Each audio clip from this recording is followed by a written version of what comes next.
Halo teman-teman, jujur ini adalah video paling berat yang pernah aku buat, dan aku harus jujur pada kalian semua yang sudah tahu kisah ini.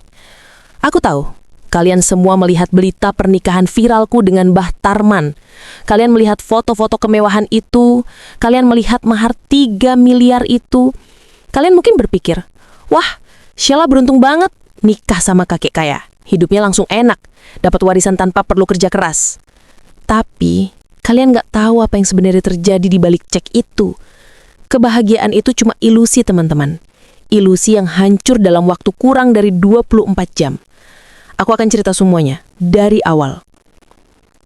Di Desa Jeruk, Pacitan, tempat yang tenang dan jauh dari hiruk-pikuk Jakarta. Hidupku biasa aja. Aku kerja, impianku sederhana, cuma ingin menikah dengan pria yang bertanggung jawab, punya rumah kecil, dan hidup mapan. Gak pernah terbayang aku akan jadi sorotan nasional. Sampai suatu sore, dia datang. Mbah Tarman, 74 tahun. Aku 24 tahun. Usia kami beda 50 tahun, guys. Jelas aku kaget, jelas aku ragu. Dia datang dengan mobil sewaan yang mewah, mengenakan batik sutra yang mahal, dan selalu terlihat sangat rawat. Dia mengaku sebagai mantan orang kepercayaan perusahaan rokok kretek ternama di Indonesia.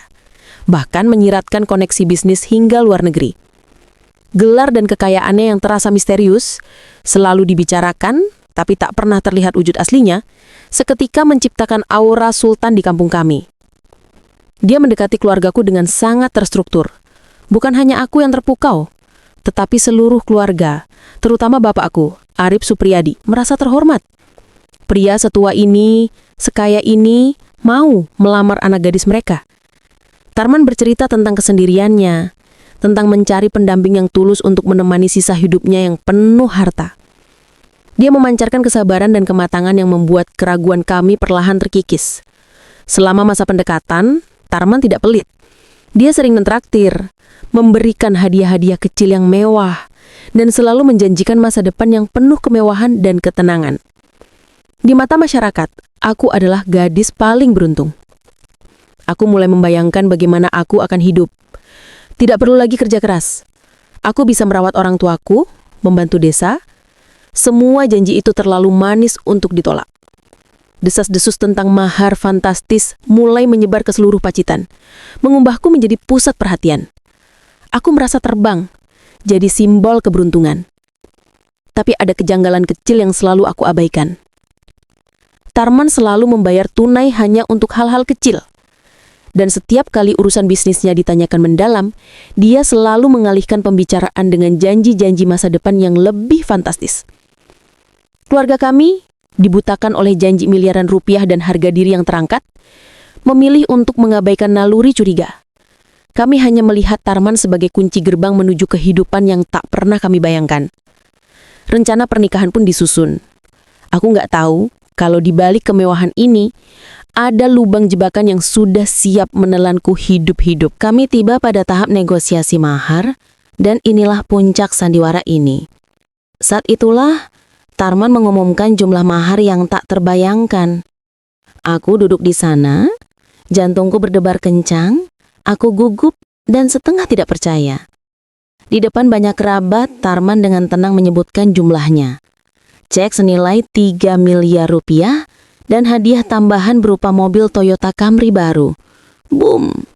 Seketika, aku dan keluargaku langsung menjadi viral, bahkan sebelum janji pernikahan.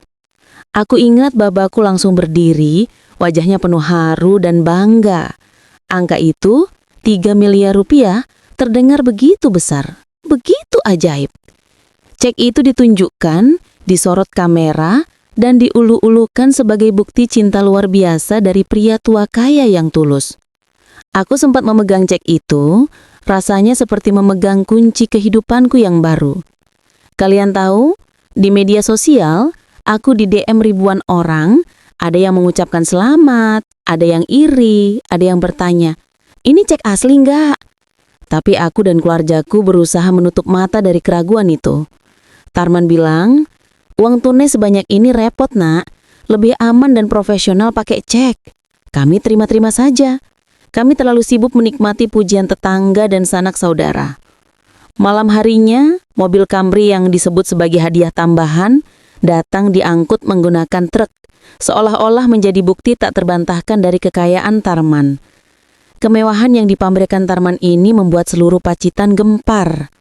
Kami yakin ini bukan mimpi. Kami yakin setelah cek ini cair, semua kesulitan finansial akan hilang. Keluarga besarku mulai menyiapkan segalanya dengan penuh kebanggaan, tak menyadari bahwa kemewahan ini dibangun di atas pondasi pasir tipis. Kami sibuk memilih gaun, menyiapkan hidangan, dan merencanakan resepsi di 2 tempat. Aku mulai membayangkan aku akan jadi pengusaha atau mungkin mendirikan yayasan di kampung. Janji-janji Tarman sudah mengakar di kepalaku. Aku gak mau dengar bisikan kecil di hati yang bilang, ini terlalu bagus untuk jadi kenyataan. Aku memaksa diriku percaya. Aku tidak tahu bahwa momen bangga memamerkan cek ini adalah momen paling bodoh dalam hidupku. Kami terlalu silau dengan angka itu sampai lupa menggunakan logika. Malam sebelum akad, aku tidur dengan hati yang penuh harapan. Harapan akan 3 miliar yang siap mengubah segalanya. Hari H, aku cantik sekali hari itu, mengenakan gaun pengantin yang anggun.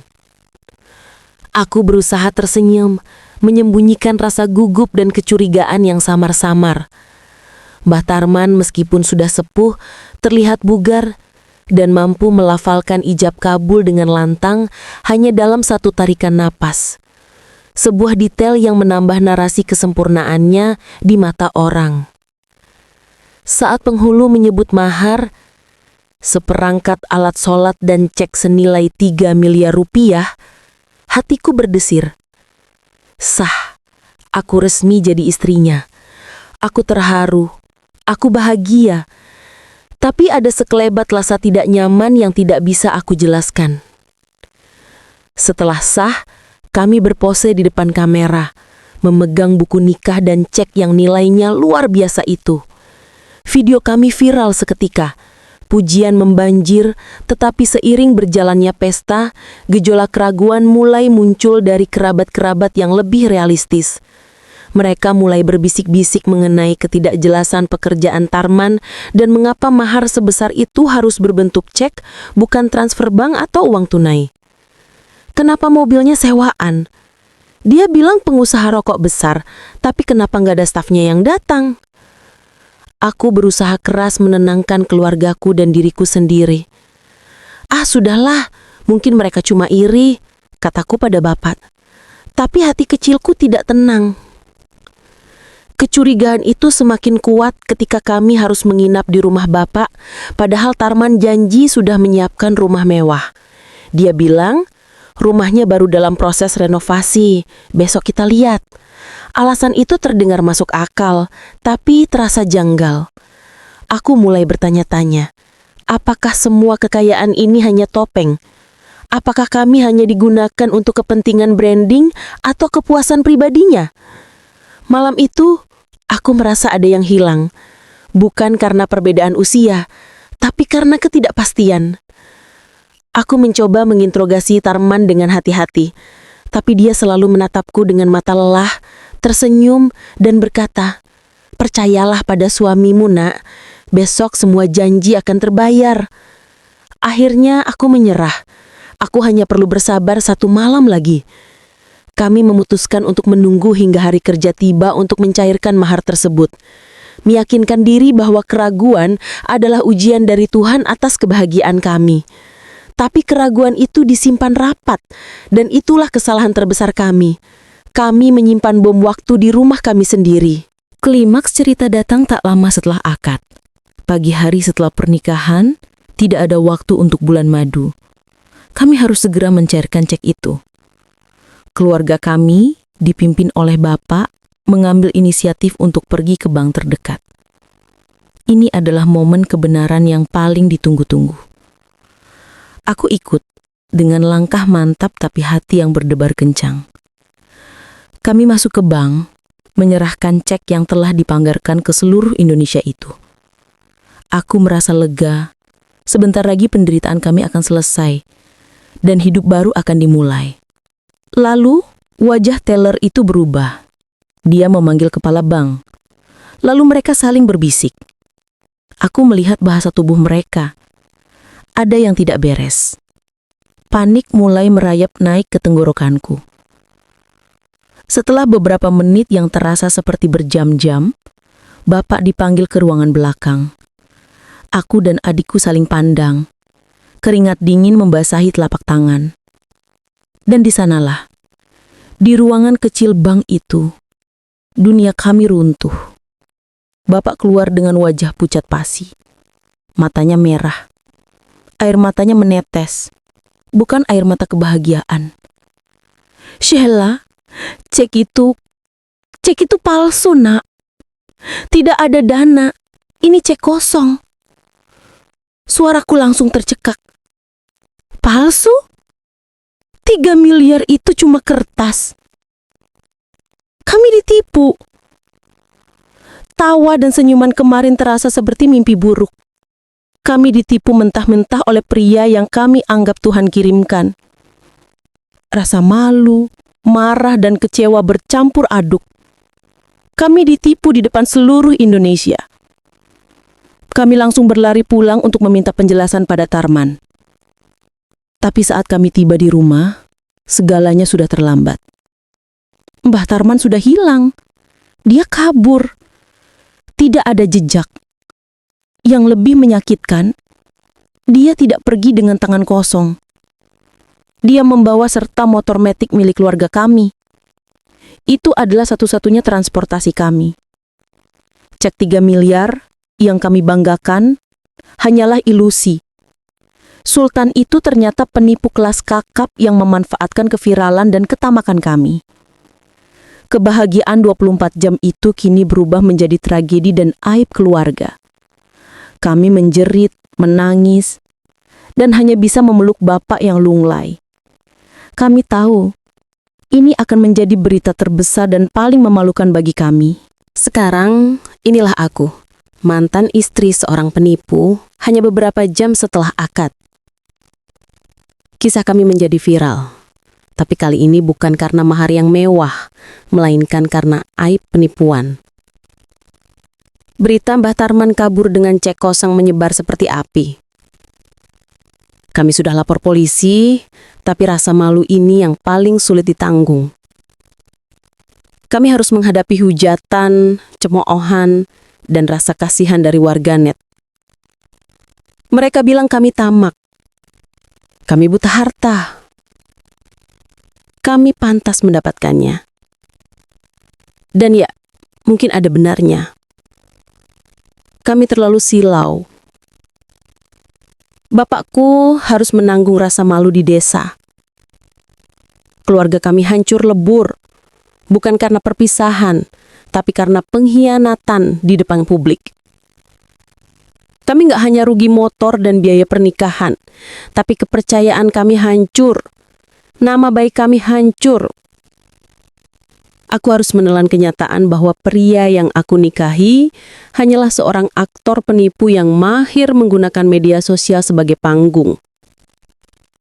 Ternyata, dia memang memiliki catatan kasus penipuan. Dan mobil Camry yang ia pamerkan hanyalah mobil sewaan. Bahkan, gelar mantan orang kepercayaan itu mungkin hanya bualan. Ini pelajaran terbesarku, guys. Mahar 3M itu mengajarkanku bahwa kebahagiaan sejati nggak bisa dibeli dengan selembar cek kosong. Kemewahan yang instan dan tidak jelas asalnya itu hanyalah racun yang mematikan akal sehat. Kami membayar mahal untuk ketamakan sesaat itu. Aku menyesal, sangat menyesal. Aku harap kisahku ini bisa jadi pelajaran buat kalian semua yang masih muda. Jangan pernah biarkan harta membutakan matamu.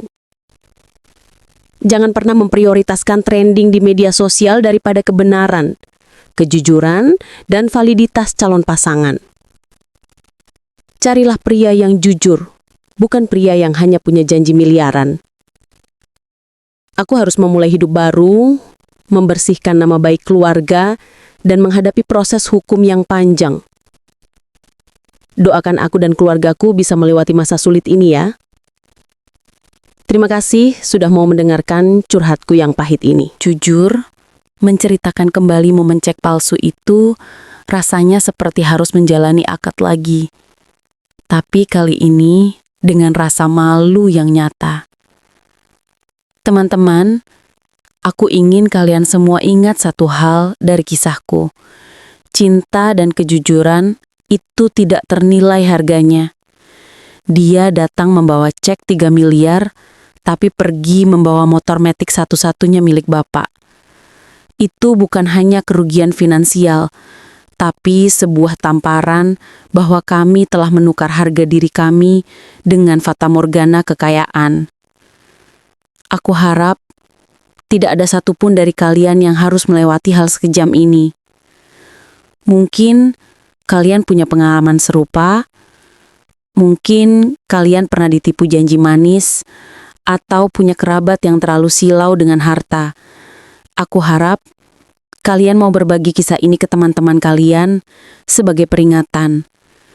Kalau kalian merasa terhubung dengan ceritaku ini, tolong tinggalkan like di video ini.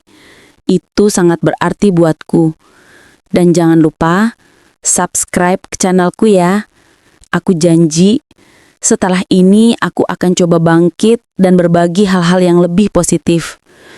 Saat ini aku hanya bisa berdoa, semoga Tuhan membalas semua perbuatannya, dan aku, Sheila, bisa kembali menemukan Sheila yang lama. Doakan aku kuat ya. Sampai jumpa di video selanjutnya.